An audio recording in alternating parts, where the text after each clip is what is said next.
essentially the did method is the particular form of that identifier and which blockchain it's anchored on and how that anchoring is done. Okay. So the key here is, I mean, obviously, if Google, just use them as an example, refuse to accept any did method other than their own, then it doesn't actually change anything for you, practically speaking. Okay. Yeah, yeah. But we're already beginning to see a number of did methods that are being accepted by other verifiers, essentially, and by other issuers.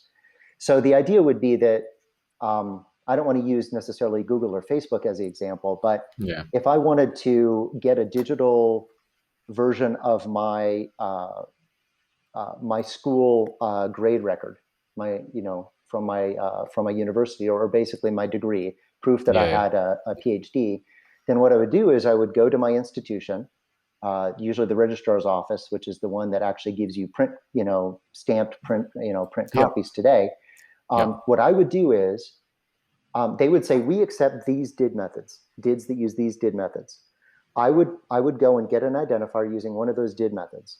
I would come to my registrar's office then, and I would use whatever identity verification system they use today, whether it's showing my driver's license or whatever. They would say, okay, we trust that it's you. And then I would do a process where I use my secret key for that identifier. So it's clear that I'm the one who controls that identifier in proving that I'm the subject. I basically control this identifier, which they use as the subject in what they issue now. So they issue a credential that this subject has, this particular degree or had these grades.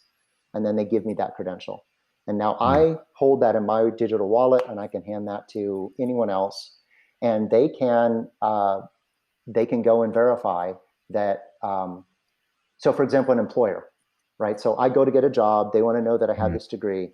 So I hand them that credential, and I prove that I am the controller of that subject identifier.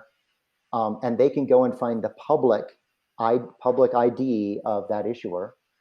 And so then all the pieces have been connected.